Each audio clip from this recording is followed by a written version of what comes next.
네, 우리 신명기 7장 1절에서 11절의 말씀 우리 다 함께 한 목소리로 읽도록 하겠습니다. 시작. 내 하나님 여호와께서 너를 인도하사 내가 가서 차지할 땅으로 들이시고 내 앞에서 여러 민족 헷 족속과 기르가스 족속과 아모리 족속과 가나안 족속과 브리스 족속과 히위 족속과 여부스 족속 곧 너보다 많고 힘이 센 7 족속을 쫓아내실 때에 내 하나님 여호와께서 그들을 내게 넘겨 내게 치게 하시리니 그때에 너는 그들을 진멸할 것이라.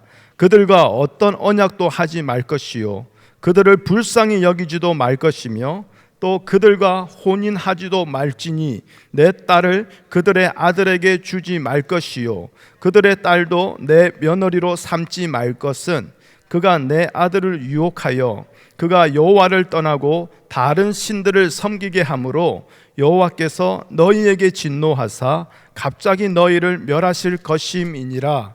오직 너희가 그들에게 행할 것은 이러하니 그들의 제단을 헐며 주상을 깨뜨리며 아세라 목상을 찍으며 조각한 우상들을 불사를 것이니라. 너는 여호와 내 하나님의 성민이라. 내 하나님 여호와께서 지상 만민 중에서 너를 자기 기업의 백성으로 택하셨나니 여호와께서 너희를 기뻐하시고 너희를 택하심은 너희가 다른 민족보다 수요가 많기 때문이 아니니라. 너희는 오히려 모든 민족 중에 가장 적으니라. 여호와께서 다만 너희를 사랑하심으로 말미암아 또는 너희의 조상들에게 하신 맹세를 지키려 하심으로 말미암아 자기의 권능의 손으로 너희를 인도하여 내시되 너희를 그 종 되었던 집에서 애굽 왕 바로의 손에서 속량하셨나니 그런즉 너는 알라. 오직 내 하나님 여호와는 하나님이시요 신실하신 하나님이시라. 그를 사랑하고 그의 계명을 지키는 자에게는 천대까지 그의 언약을 이행하시며 인애를 베푸시되 그를 미워하는 자에게는 당장에 보응하여 멸하시나니 여호와는 자기를 미워하는 자에게 지체하지 아니하시고 당장에 그에게 보응하시느니라. 그런즉 너는 오늘 내가 내게 명하는 명령과 규례와 법도를 지켜 행할지니라. 아멘. 주님 고맙습니다. 오늘도 주님의 말씀 앞에 섭니다. 하나님 갈등이 있게 하여 주시옵소서. 불편해지기를 원합니다. 하나님 말씀과 싸우기를 원합니다.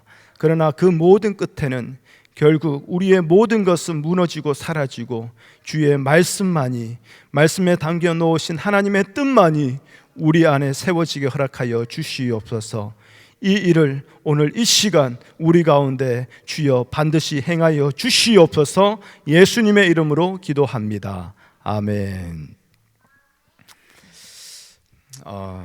헌금이 가장 많이 나오는 교단이 순복음이라고 합니다. 순복음에서는 아무래도 그 복음이 이렇게 복에 대해서 많은 이제 강조를 두고 가르치기도 합니다. 그러다 보니까 헌금도 뿌리고 심으면 100배의 축복을 받게 되는 방법 중에 하나라고 그렇게 가르치는 그런 성향이 있기 때문에 그렇습니다. 그 다음으로 헌금이 많이 나오는 것이 어디냐? 장로교입니다. 장로교에서는 헌금은 구원받은 성도라면 마땅히 지켜야 할 성도의 의무라는, 좀 어떻게 보면 좀 강제성을 띠는 그런 가르침이 있습니다. 그리고 헌금이 가장 안 나오는 것이 어디냐? 바로 우리 침례교회예요. 침례교회에서는 이 헌금을 하나님의 은혜에 대한 그냥 감사의 표현이라고 그런 식으로 가르치는 경향이 있습니다. 그러다 보니까 이게 이렇게 좀 자율성이 있는 거죠. 제가 지금 드린 말씀, 이것은 미국에 아주 전통이 있고 권위가 있는 한 이제 크리스천 리서치 기관에서 조사한 거 아니고요. 그냥 목사님들끼리 하는 농담입니다. 특히 침례교 목사님들이 이런 농담을 많이 합니다. 헌금이 안 나와 이러면서. 근데 이걸 목사님들 사이에서 하는 농담이라고 좀 이렇게 그냥 흘러버리기에는 우리 마음속에 뭔가 이렇게 찔림이 있으면 은근히 있어요. 왜 그럴까요? 만약 내가 100배의 축복을 받을 수 있다면 내가 뭐라도 해보겠나라는 말 그대로 우리의 욕망이 성도의 의무라는 강제성보다 은혜에 대한 감사라는 그 자율성보다 더 훨씬 강력하게 우리를 잡아 이끌어가고 있는데, 거기에 대해서도 우리는 크게 개의치 아니하고 오히려 더 열심으로 내가 복받아야지 하면서 달려가는 모습이 우리 안에 다 있기 때문일 거예요. 근데 이러한 우리의 마음을 그냥 이렇게 순복음교회, 장로교회, 침례교회 이렇게 헌금으로 그냥 돌려서 얘기하니 아닌 척하지만 한편이 불편한 거죠. 그러면 여러분은 이 말씀을 또 어떻게 생각하고 해석하시는지 궁금합니다. 우리 말씀 한번 보여주시겠어요? 요한 3서 1장 2절 말씀인데요, 너무나 유명한 말씀이죠. 다 같이 한번 읽어볼까요? 시작. 사랑하는 자여, 내 영혼이 잘된 같이 내가 범사에 잘되고 강건하기를 내가 간구하노라. 자, 여러분은 이 말씀을 어떻게 이해하십니까? 아무래도 이 말씀으로 한국교회에서 히트한 우리 조용기 목사님, 그리고 순복음교회 가면 이 말씀이 그 순복음교회의 어떤 아이덴티티로 아예 홈페이지에 나오기도 합니다. 순복음교회에서 가르치는 게 뭐냐? 삼중 축복이라는 거예요.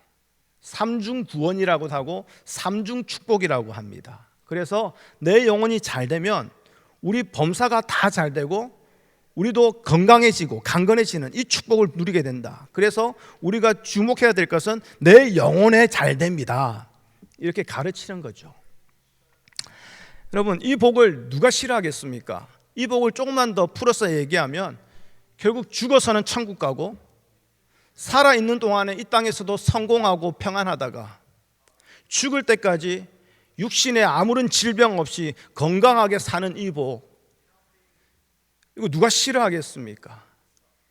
그런데 이것이 우리가 신앙생활하는 목적이고 이유라면 우리를 성도로 불러주신 하나님의 그 부르심, 우리의 성도됨의 그 아이덴티티, 그거는 무엇으로서 구별할 수 있을까요?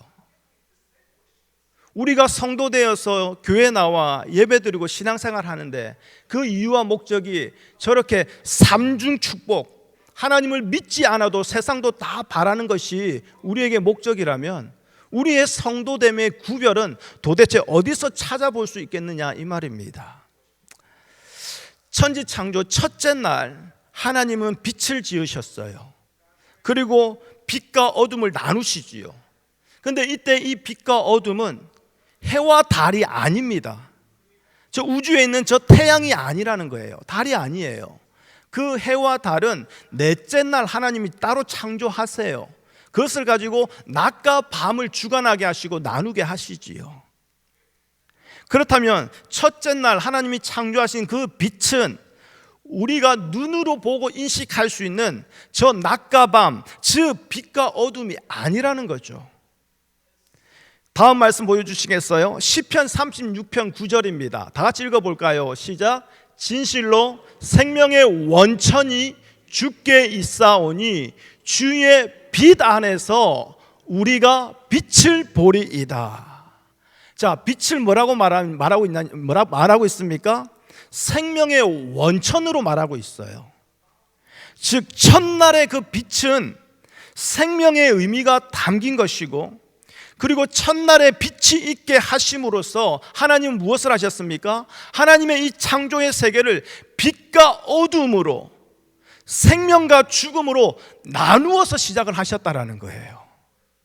즉 이 세상은 빛과 어둠으로 처음부터 나누어져서 시작되었고, 그리고 무엇이 어둠인지 무엇이 빛인지를 드러내는 도구로서 하나님은 인간을 창조하셨다라는 거예요.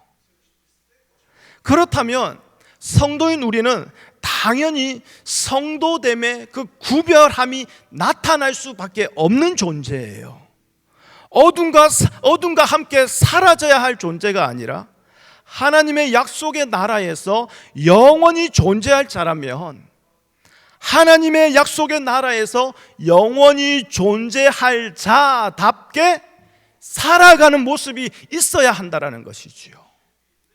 그런데 이러한 성도다움을 자꾸 내 영혼이 잘된 가치를 내가 증명해 보고자, 내가 내 영혼이 잘되고 있는 것을 하나님께 어필하고자 내가 여러 가지 종교 활동들을 하거든요. 헌금도 많이 하고 예배도 다 드리고 교회 봉사도 많이 하는 거, 그러한 것으로서 내가 성도답다라고 생각하면 안 된다라는 거예요.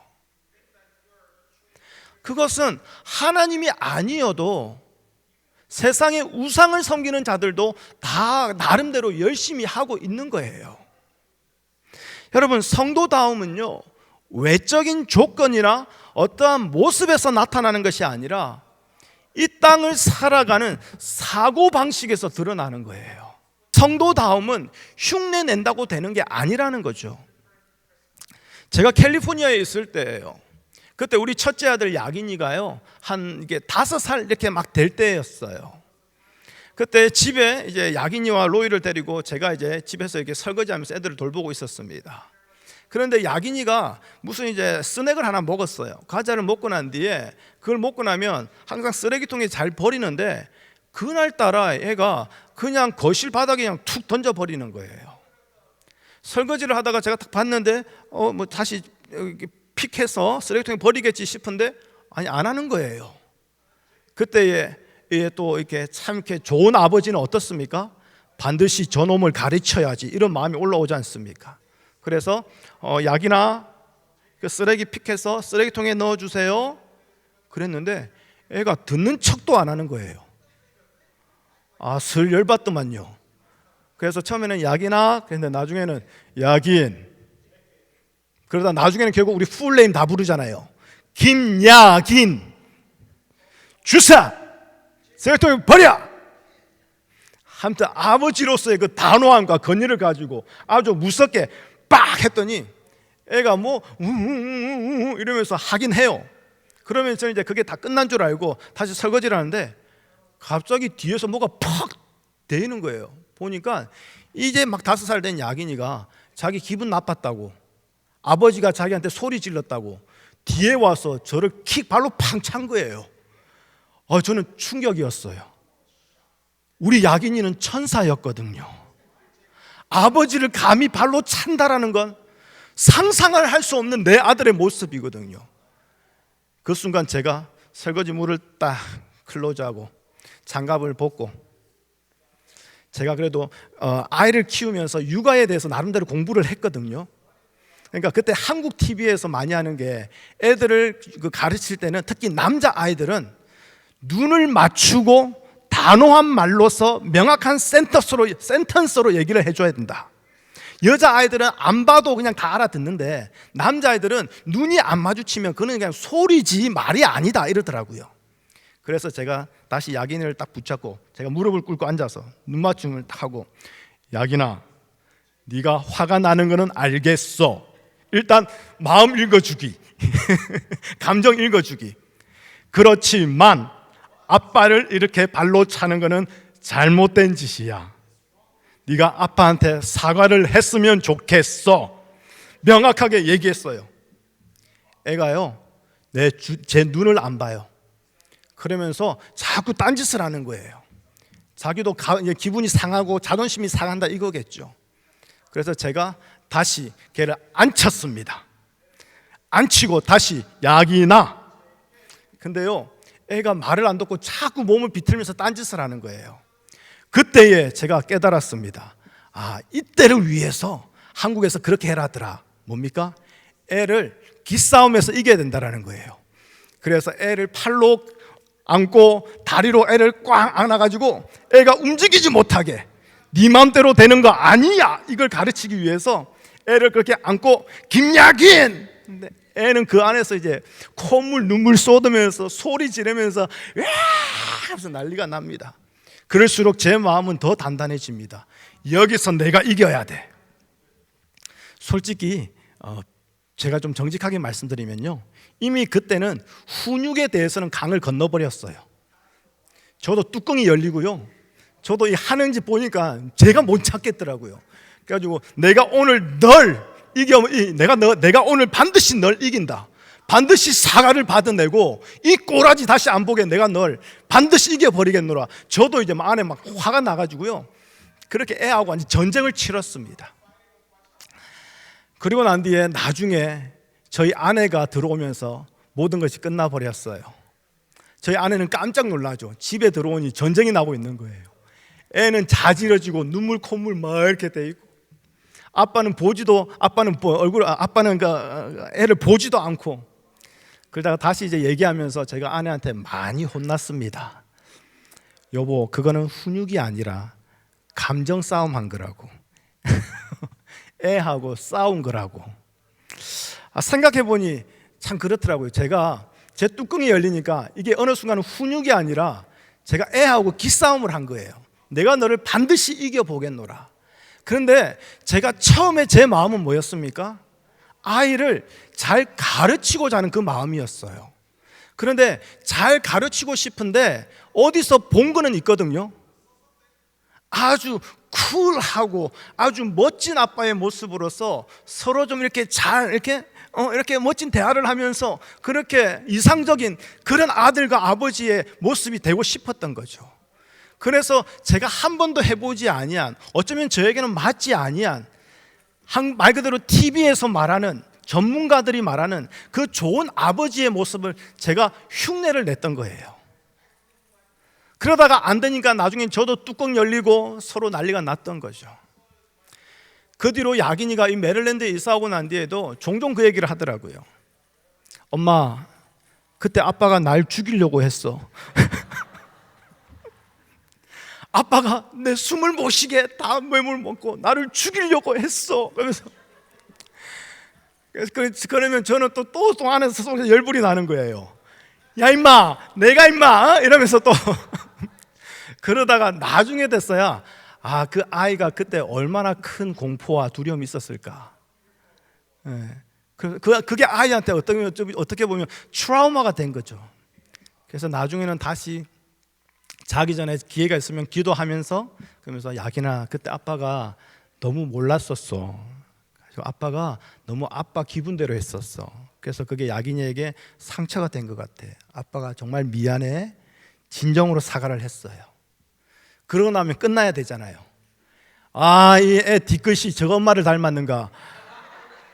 또 그 얘기를 하네. 나중에 다시 한 번 더 참으면서 미안해. 그러면서 사과를 몇 번 했더니 이제는 서로 농담으로 그 이야기를 할 수 있는 시간이 되었어요. 여러분, 제가 그 짓을 한 건 뭡니까? 그렇게 흉내내면 제가 좋은 부모가 될 줄 알았던 거예요. 한마디로 우리가 무언가를 흉내낸다는 것은 나에게 어떤 이익이 될 만한 것이 있을 때에 우리는 그걸 흉내를 내요. 그렇죠? 자, 오늘 말씀 보십시오. 6절에 보면요, 하나님은 하나님의 백성을 향해서 뭐라고 부르느냐? 내 하나님의 성민이라고 부르고 있습니다. 자, 오늘 이곳에 예배하러 나온 우리들을 향해서 하나님은 성민이라고, 즉 하나님의 거룩한 백성으로 부른다라는 거예요.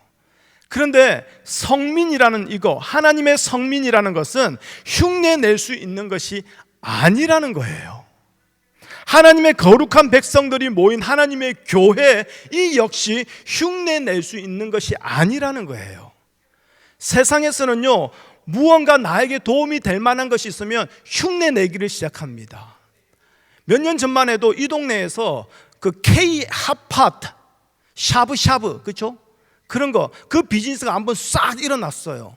근데 그게 아주 유행하고 잘 된다니까 K 핫팟이라는 것이 여기저기서 생겨나기 시작했어요.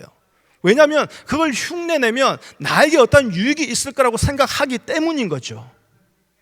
그런데 하나님의 이 성민, 이 하나님의 성도됨은 흉내낼 수 없다라는 것은, 그것이 흉내낼 수 없을 정도로 아주 특이하고 어려워서가 아니라 아예 애시당초 흉내내고 싶은 마음조차 생기지 않는 것, 그게 바로 이 성도의 모습이고 교회의 모습이기 때문에 그런 거예요. 만일 성도다움이요, 제가 설교 초반에 말씀드린 그 삼박자의 축복을 받는 것이라면 누가 그것을 흉내 안 내겠습니까? 누가 교회에 와서 헌금 많이 안 하겠습니까? 내가 헌금 100불 하면 다음 달에 10,000불이 생기는 축복을 왜 안 하겠습니까? 흉내라도 내서라도 하지요. 그 유익이 있는데 누가 싫다고 하겠느냐 이 말입니다. 그런데 하나님이 말씀하시는 이 성민, 이 성도다움은 삼박자의 축복이 아니라 누구도 흉내낼 수 없는, 흉내내기조차도 그 마음조차도 들지 아니하는 하나님이 찾으시는 성민의 모습이 따로 있다라는 거예요. 그것을 오늘 말씀을 통해서 발견하고요, 그 말씀을 통해서 오늘 내가 하나님 앞에서 그렇게 살아가는가 우리 스스로 돌아보기를 원하는 거죠. 오늘 본문 말씀을 보면요, 참으로 불편한 하나님을 만나게 됩니다. 사랑과 은혜의 하나님이라고 하시면서도 오늘 2절 말씀을 보면 하나님께서 차지할 땅으로 이스라엘 백성을 들이시는데 그 땅의 족속들과 어떤 언약도 하지 말고 불쌍히도 여기지 말고 아예 진멸하라라고 하십니다. 왜 하나님은 이방인들에게 이토록 잔인할 정도로 엄하게 대하실까요? 왜 그들을 용납하고 용서해 주지 않으실까요? 일단 표면적으로 보면요, 하나님은 이스라엘과 이 이방 족속에 대해서 엄청난 차별 대우를 하고 계십니다. 지금 미국 땅에서 이렇게 하고 나면 벌써 경찰한테 잡혀갔겠죠. 그렇지 않습니까? 레이시스트 하면서. 네. 말 그대로 하나님은 지금 이스라엘만 잘되게 하시고 이방 족속은 아예 남겨놓지를 않으십니다. 이것을 가지고 또 영혼이 잘된 자들은 이와 같은 범사가 잘되고 강건해지는 복을 받는다라고 사람들이 자기 좋을 대로 해석하고 받아들이고 말하기도 하는데요, 이것은 하나님을 바라보지 아니하고 교회에 나오기 때문에 이런 해석을 하고 있는 거예요. 앞에 말씀드린 대로요, 성경은 처음부터 빛과 어둠의 세계로 나누어서 시작했습니다. 이 땅은 처음부터 빛과 어둠의 세계로 나뉘어져서 시작이 되었다라는 거예요.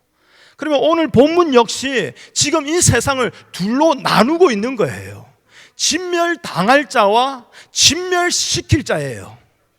진멸당할 자는 하나님 앞에서 악한 족속이요, 진멸시키는 자는 의로운 족속이라는 거예요. 이 둘 사이에는 서로 그 어떤 연결점이나 타협점이 전혀 없어요. 빛과 어둠처럼 완전한 구별, 완전한 단절만이 있다라는 것이지요. 그래서 하나님은 그들을 불쌍히 여기지 말고 3절에 보면 그들과 혼인도 하지 말라라고 하십니다. 그런데 이러한 하나님의 명령을 자꾸 우리 인간의 입장에서 이해하려고 하니까 하나님에 대해서, 말씀에 대해서, 또 심지어 신앙에 대해서도 혼란을 가지게 되는 것이지요. 하나님의 관심은요, 누누이 말씀드립니다, 하나님 당신이지 우리 인간이 아니에요. 하나님의 관심은 하나님의 영광이지 우리의 영광이 아니에요. 하나님의 관심은 하나님의 나라이지 우리가 살아가는 이 땅의 나라가 아니라니까요. 따라서 하나님께서 지금 하시는 이 명령도 이 땅에서 살아가는 나를 잘되고 복주기 위한 명령이 아니라 하나님이 세우신 그 하나님 나라를 지키기 위한 명령이라는 거예요. 즉, 잘 지키면 복 주시고 못 지키면 벌 주기 위한 그런 명령이 아니라는 것이지요. 지금껏 우리의 신앙의 상식은 뭡니까? 뭔가 잘하면 복 받고 잘 못하면 벌 받는, 말 그대로 그런 상식이었지 않습니까? 그래서 어떻게든 잘해보기 위해서 내 영혼이 잘 되고 있는 것처럼 내 스스로 증명해내고자 그렇게 애쓰며 살았던 거 아닙니까? 그런데 여러분, 하나님의 복은 은혜의 관념이지 하나님의 복은 우리의 행위에 따른 상벌의 관념이 아니라는 거예요. 만일 하나님의 복이 우리의 행위에 따른 상벌의 차원이라면 그것은 우리는 은혜라고 말하면 안 돼요. 내가 잘해서 받은 거니까 당연한 거예요. 근데 하나님의 복은 은혜의 차원인 거예요. 우리의 조건을 보지 아니하시고 일방적인 하나님의 택하심으로 부어지는 것. 여러분 5절 명령도 이와 같습니다. 5절을 다 같이 읽어보겠습니다. 시작. 오직 너희가 그들에게 행할 것은 이러하니 그들의 제단을 헐며 주상을 깨뜨리며 아세라 목장을 찍으며 조각한 우상들을 불사를 것이니라. 자, 이스라엘이 이 하나님의 명령에서 이것을 하면 되는구나 그것을 깨닫기보다는요, 이 말씀을 통해서 하나님의 마음이 어떠한지를 먼저 알아야 되는 거예요.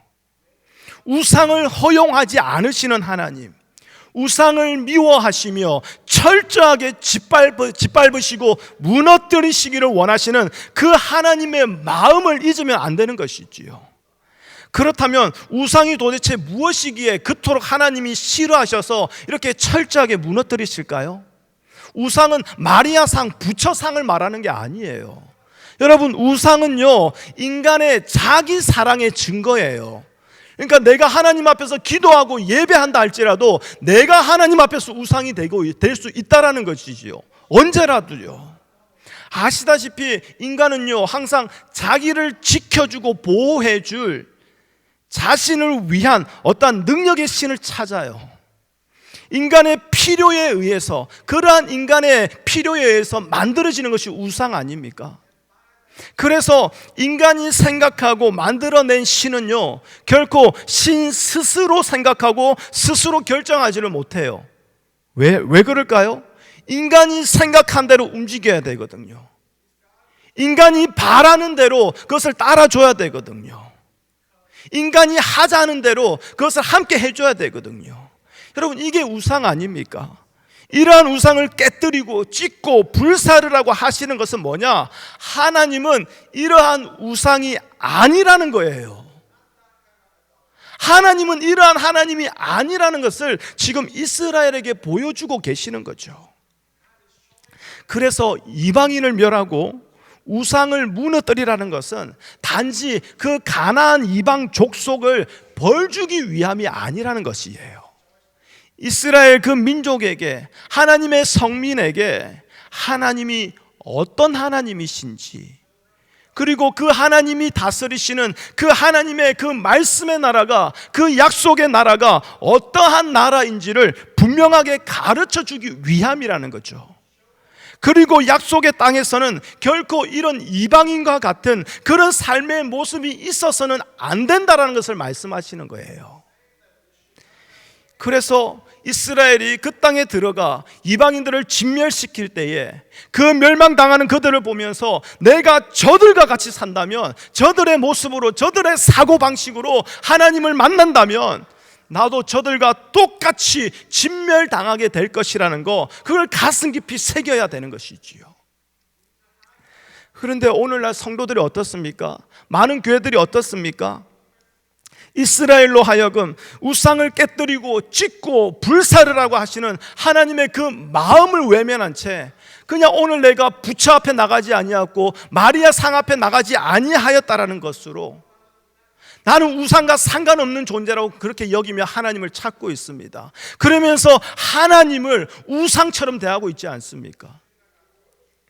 그 때문에 이 세상을 진멸당할 그런 장소로 보지 않습니다. 오히려 축복받아서 조금이라도 더 가지고 더 누리면서 살아야 될 그런 축복의 장소로 여기면서 세상 사람과 똑같이 삼박자의 축복을 원하며 살아가고 있는 거 아닙니까? 제가 자꾸 삼박자 하니 그러면 도대체 목사님 그거는 뭡니까? 이렇게 궁금해질 거예요. 그래서 지금까지 말씀 안 드렸지롱. 이제 말씀드릴게요. 여러분, 삼박자의 축복 첫 번째가 뭡니까? 우리의 영혼이 잘된 가치라고 말해요. 그러면 여러분, 우리의 영혼이 잘 되는 것은 무엇일까요? 우리의 영혼이 잘 되는 게 뭐냐고요?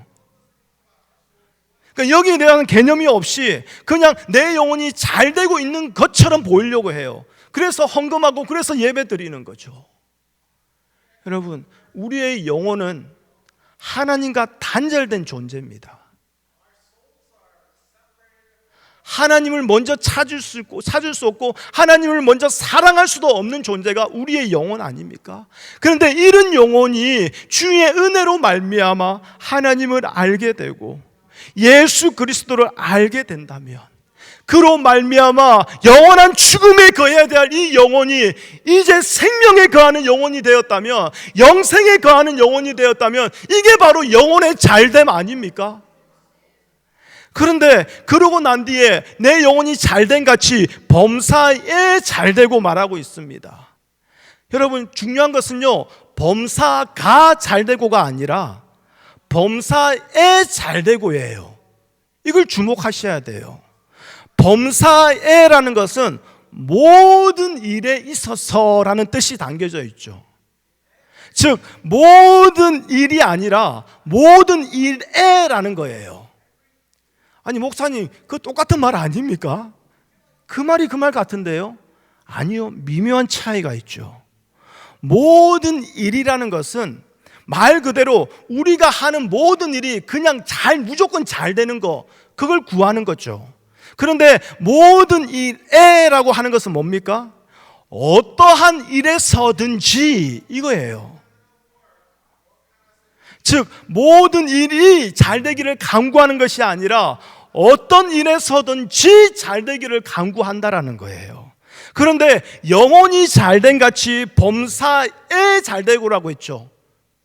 그러면 이 영혼이 잘됨, 이 잘됨과 범사의 잘됨의 이 잘됨이 결국 같은 잘됨이라는 거예요. 이게 보여지십니까? 즉 어떤 일에서든지 하나님을 알고 예수 그리스도의 십자가의 공로를 알고 믿는 그 믿음이 잘 되기를 간구하는 거예요.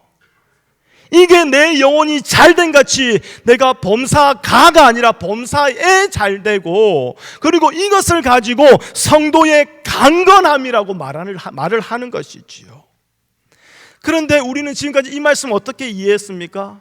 시편의 말씀처럼 마치 여호와가 나의 목자인 것처럼 보이면 내게 부족함이 없는 내가 복을 누릴 수 있을 거야. 그러한 마음으로, 그러한 사고방식으로 이 말씀도 그렇게 이해하고 해석하고 나에게 적용시켰던 거 아닙니까? 바로 이것이 하나님의 성민의 모습에서 벗어나 있는 모습이라는 거예요. 벗어나 있는 모습이라는 것이지요. 우리 6절 7절 말씀을 다시 한 번 더 같이 읽어보겠습니다. 시작. 너는 여호와 내 하나님의 성민이라. 내 하나님 여호와께서 지상 만민 중에서 너를 자기 기업의 백성으로 택하셨나니, 여호와께서 너희를 기뻐하시고 너희를 택하심은 너희가 다른 민족보다 수요가 많기 때문이 아니니라. 너희는 오히려 모든 민족 중에 가장 적으니라. 자, 이스라엘을 성민으로 택하신 이유는 뭐라고 합니까? 모든 민족 중에서 가장 적기 때문이라고 합니다. 이것이 바로 우상과 다른 하나님이에요. 우상은 이왕이면 많은 거 좋아합니다. 이왕이면 크고 센 거, 강한 거 좋아하지 않습니까? 그래서 우상은 세상의 것이 많아지는 거, 그것을 힘으로 삼습니다. 그러다 보니까 그 마음이 그대로 교회 안에도 들어와서 사람이 많아지는 거, 교회 건물이 커지는 거, 재정이 많아지는 거, 이걸 자꾸 축복이라고 말하지 않습니까? 그런데 하나님은 어떻습니까? 오히려 수요가 적은 것, 힘이 약한 것을 기뻐하시는 분이라고 말씀하고 계세요. 이것만 보아도 오늘 우리가 그렇게 기도하고 외치고 바라고 있는 이 교회의 부흥이 어쩌면 우상을 섬기는 우리의 욕망을 그대로 드러내고 있는 증거가 되지 않겠느냐, 이거예요. 여러분 보십시오. 하나님께서 이스라엘을 성민으로 택하신 것은 우상과 다르게 이스라엘 자체에 선택할 만한, 힘이 될 만한 그런 조건이 아무것도 없었다라는 거예요. 가장 적은 민족, 가장 힘이 없는 민족이지만 하나님은 그들을 사랑하셨기 때문에 성민으로 택하셨다라는 거예요. 그것이 바로 8절 아닙니까? 우리 8절 다 같이 읽어볼까요? 시작. 여호와께서 다만 너희를 사랑하심으로 말미암아 또는 너희의 조상들에게 하신 맹세를 지키려 하심으로 말미암아 자기의 권능의 손으로 너희를 인도하여 내시되 너희를 그 종되었던 집에서 애굽 왕 바로의 손에서 속량하셨나니. 아멘. 그렇다면 앞으로 이스라엘은 어떻게 살아야 할까요? 어떻게 사는 것이 하나님의 성민답게 사는 것일까요? 그게 바로 9절입니다. 같이 읽습니다. 시작. 그런즉 너는 알라 오직 내 하나님 여호와는 하나님이시요 신실하신 하나님이시라. 그를 사랑하고 그의 계명을 지키는 자에게는 천대까지 그의 언약을 이행하시며 인애를 베푸시되. 아멘. 자, 성민된 이스라엘이 해야 할 일은 뭡니까? 바로 신실하신 하나님을 사랑하고 그의 계명을 지키는 것이에요. 그렇게 한다면 천대까지 하나님께서 인애를 베푸시겠다고 하시잖아요. 결국 성민은 뭐냐? 자기 자신을 보지 않고 하나님의 사랑을 보고 살아가는 자예요. 비록 나는 하나님을 사랑하지 못했지만 하나님은 나를 사랑하고 계셨음을 알고 그 사랑에 감사하며 살아가는 자. 이러한 자는 남들처럼 많은 것을 하지 못하였다고, 섬기지 못하였다고 부끄러워하거나 하나님 앞에서 나아갈 면목이 없는 자로 그렇게 살아가는 자가 아니라는 거예요. 이스라엘에게 이미 그렇게 하신 것처럼 내가 사랑받을 만한 일을 하기 전에, 심지어 태초 전에, 나를 지으시기 전에 이미 나를 사랑하시기로 작정하셨고 나를 택하셨다라는 것이 바로 그 하나님의 사랑이라는 것을 깨달았기 때문에. 그런데 어느 순간 이 하나님의 사랑을 잊어버립니다. 그러면서 다시 세상 사람들처럼 삼박자의 축복을 바라면서 하나님을 우상처럼 찾고 나옵니다.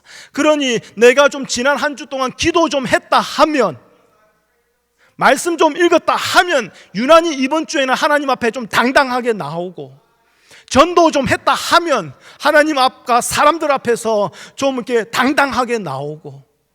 근데 그런 게 한 게 아무것도 없으면 정말 저 구석에 쪼그려 앉아가지고 죄송해요, 미안해요. 내가 무엇을 했느냐에 따라서 하나님과의 거리가 결정되는 우상 숭배자들. 그러니 그 신이 나를 사랑할 만한 조건을 내가 미리 갖추고 나오지 아니하면 내가 그 신을 만나기조차도 두려워하는 거. 여러분, 이게 하나님 사랑밖에 있는 거예요. 이게 바로 멸망의 모습이기에 진멸을 당해야 하는 것이지요. 하나님의 성민은요, 내가 하나님께 무엇을 했는가 이것을 보는 것이 아니라 그 이전에 하나님이 나에게 무엇을 행하셨는가 여기에 마음을 두는 자예요. 그럴 때에 내 자신은 보이지 않게 되고 하나님의 사랑만, 그 은혜만 보이게 되는 거거든요. 이것이 바로 자기 자신을 어떻게든 높이고 자신의 영광을 위해서 살아가는 이 세상에서 그 누구도 흉내낼 수 없는 하나님의 성민의 모습이라는 거예요. 흉내조차 내기 싫어하는 하나님의 성민의 모습이라는 거예요. 그렇다면 하나님의 성민인 우리는 오직 예수 그리스도만 보이게 되고 예수 그리스도만 자랑하게 되는 거 너무나 자연스러운 일 아닐까요? 완전하고 부족함이 없는 하나님의 은혜를 아는 자가 되어서 우리를 먼저 사랑하신 하나님의 은혜를 아는 자답게 자기를 바라보고 자기를 위해서 하나님을 우상을 찾는 그 모든 모습들이 우리 안에서 진멸되지 않을까요? 그리고 이렇게 자신을 바라보지 않는 자가 과연 세상의 크고 작은 것에 매여서 살아갈까요? 크고 작은 것이 주어지지 않음으로 인해서 울고 불고 난리 나면서 살아갈까요? 가장 작고 연약한 민족을 택하신 그 하나님의 마음을 아는 자가 이방인처럼 크고 많은 것, 삼박자 축복을 위해서 하나님을 찾을까요? 때문에 하나님의 성민은 자기를 보지 않고 사는 자요, 그 은혜로만 즐거워하는 자요, 비록 작은 데서라도 전혀 힘을 잃지 않고 살아가는 자라는 거예요. 바로 이것이 하나님의 계명을 지키는 하나님의 성민이요, 하나님의 인애는 이런 자에게 천대에 이르기까지 끊어지지 않겠다라는 거예요. 이게 바로 신실하신 하나님의 약속이요, 성민된 우리에게 부어주시는 하나님의 복이라는 것이지요. 이방인과 결혼하지 말라라는 거, 이것도 같은 이유입니다. 이스라엘이 이방인과 결혼하게 되는 이유는 뭐겠습니까? 하나님의 은혜에서 눈을 돌렸기 때문인 거예요. 하나님의 은혜가 귀한 것이 아니라 내 눈에 보이는 그 이방 사람이 이 땅의 것이 더 좋아 보일 때에 그들과 혼인하고 그들과 더불어서 함께 살아가게 되는 거 아닙니까? 단지 그들과 결혼이라는 그 행위 자체를 안 하면 나는 무조건 하나님의 성민이다, 그걸 말하는 게 아니라 눈에 보이는 세상의 조건으로 살아가는 이 세상의 사고방식이 아니라 눈에 보이지 아니하나 눈에 보이는 것보다 나의 현실이 되어버리는 그 하나님의 사랑과 은혜가 더 귀하게 보이는 자, 그 자가 바로 하나님의 성민이라는 것을 말씀하고 계시는 거죠. 여러분, 우리는요 세상 사람과 똑같은 사람이 아닙니다. 여러분, 큰일 났습니다. 이제 어떡합니까? 여러분의 인생 제대로 꼬여버렸네. 어떻게든 이 땅의 것 때문에 하나님 앞에 나오고 기도하고 기도 응답 주기를 그렇게 바랬는데 그런 자가 아니라고 말씀하시네요. 그런데 여러분, 한쪽은 반드시 멸망당합니다. 한쪽은 반드시 영원한 생명을 누립니다. 하나님의 성민으로 택함을 받은 우리는 세상과 똑같은 사고방식으로 바라보지 않습니다. 아무리 힘이 있고 크고 많은 것을 소유한 자라고 할지라도 하나님의 시각으로, 믿음의 시각으로 바라보기 때문에 그들 앞에서도 기죽지 아니하고 당당하게 살아갈 수 있게 되는 거죠. 여러분이 세상에서 세상의 것으로 볼 때는 아무리 작고 연약하며 힘이 없는 자라고 할지라도 하나님의 성민으로 택함을 받았다라는 거 잊지 마십시오. 그래서 다가오는 한 주도 하나님의 성민답게 혹시라도 큰 것으로 인하여 두려워하지 마시고 역시나 작은 것으로 인하여 실망하지 마십시오. 이를 위해서 자기를 보지 않고 하나님의 사랑만 바라보시고 그 사랑의 언약을 이루시는 그 예수님의 십자가를 귀하게 여기며 살아갈 수 있기를 부탁드립니다. 이를 위해서 내 자신을 항상 돌아보십시오. 이를 위해서 골방에 들어가십시오. 이를 위해서 기도하십시오. 이를 위해서 말씀을 묵상하십시오. 그리하여 모든 일에 있어서, 어떠한 일에 있어서 그 믿음이 잘 되기를, 여러분의 영혼이 강건해지기를 주님의 이름으로 축복합니다. 기도합니다. 주님 고맙습니다. 하나님의 성민으로 하나님의 완전한 사랑과 은혜로 택함을 받았습니다. 하나님의 성민으로 성도로서 이 땅을 살아가는데 하나님, 세상 사람들과 똑같은 걸로 싸웁니다. 세상 사람들로 똑같은 거 더 가지지 못해서 억울해합니다. 조금이라도 더 가지면 내가 더 잘났다고, 내가 더 믿음이 좋아서 그랬다고, 내가 기도 더 열심히 해서 그랬다고 교회 안에서도 경쟁하고 싸웁니다. 하나님은 어디 계시는지 관심을 두지 않고 살아가는 우리, 오늘 이 말씀을 우리에게 선포하시니 고맙습니다. 하나님, 가장 작고 가장 연약할지라도 그곳에서 이 땅의 창조주가 되시며 구원자가 되시고 영원한 생명의 원천이 되시는 하나님을 만나고 있다면 하나님, 바로 우리가 복된 자요, 우리가 강한 자요, 우리가 무명하나 유명한 자로서, 우리가 가난하나 전부를 가진 자로서 주님 앞에 살아가기를 원합니다. 그러나 나의 기쁨과 나의 행복이 아니라 하나님의 기쁨을 위하여 오늘도 하나님을 만나며 하나님의 은혜를 소망하며 살아가게 도와주시옵소서. 하나님, 세상과 똑같이 살아가지 않게 허락하여 주시옵소서. 말씀으로 성령으로 우리를 붙들어 매어 주시옵소서. 예수님의 이름으로 기도합니다. 아멘.